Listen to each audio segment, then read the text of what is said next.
नमस्कार दोस्तों, स्वागत है आपका आज फिर एक नई कहानी में। बूढ़े पिता की दर्द भरी कहानी। यह कहानी एक बूढ़े पिता की है जो कि अब बहुत बूढ़े हो गए हैं। अब वह अकेले ही रहते हैं क्योंकि उनका बेटा उनके साथ में नहीं रहता। जब उसकी शादी हुई है तब से वह अलग हो गया है। बूढ़ा पिता कुछ नहीं कहता क्योंकि वह बहुत दुखी है। उसे पता है कि अब उसका लड़का उन्हें साथ में नहीं रखता है, लेकिन बूढ़े पिता इस बात को जानना था। जब उनका लड़का छोटा था तब उसे बहुत अधिक दूर तक घुमाने ले जाया करते थे, उसके साथ रहना पसंद करते थे और बूढ़े पिता अपने बेटे को बहुत प्यार करते थे। इसलिए नहीं कि वह उनसे कुछ उम्मीद रखता है, यह प्यार तो अपने बेटे या बेटी से होता ही है। मगर जब वह बड़ा हो गया था तब उसकी शादी हुई तो वह बदल गया। अब बूढ़ा पिता इसलिए भी नहीं कुछ कहता क्योंकि अब उसकी शादी हो गई है। वह नहीं चाहता कि उसकी वजह से कोई समस्या आए। वह बूढ़ा पिता कुछ नहीं कहता, मगर शायद उनका बेटा भी कुछ सोच नहीं सकता। वह बूढ़े पिता चुप हैं तो उनकी खामोशी को कोई समझ नहीं रहा। इसलिए बूढ़े पिता अपने गांव वापस आता है और वह भी समझ गया उस शहर में उनके लिए कोई जगह नहीं है, इसलिए सभी की खुशी के लिए अकेला ही रह सकता है। शायद इससे उनका बेटा खुश हो सकता है। भले ही वह बूढ़े पिता दुखी हैं, मगर आज भी वह अपने बेटे के लिए खुशी ही देखता है। आप मुझे यहाँ पर बहुत अकेले लगते हैं। आप किसी से बात नहीं करते, आप चुप क्यों रहते हैं? मुझे आज भी याद है जब आप यहाँ आए थे तभी से आप चुप रहते हैं। आप अकेले ही कमरे में रहते हैं।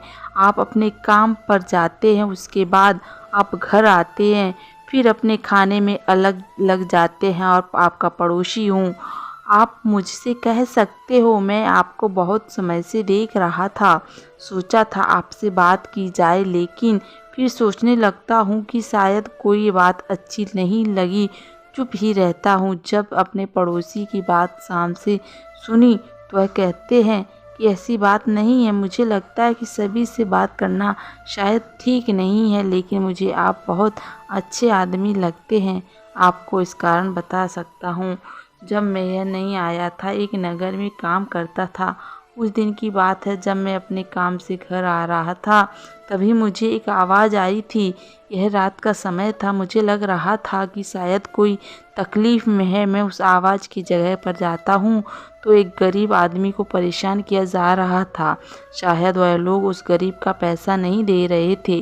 मैंने उन्हें बहुत समझाया था कि तुम्हें गरीब को पैसा देना चाहिए, तुमने उससे काम लिया है, उसकी मजदूरी तुम्हें देनी चाहिए। यह सुनकर वह आदमी मुझ पर गुस्सा करने लगते हैं क्योंकि उन्हें शायद मेरी बात समझ नहीं आई थी।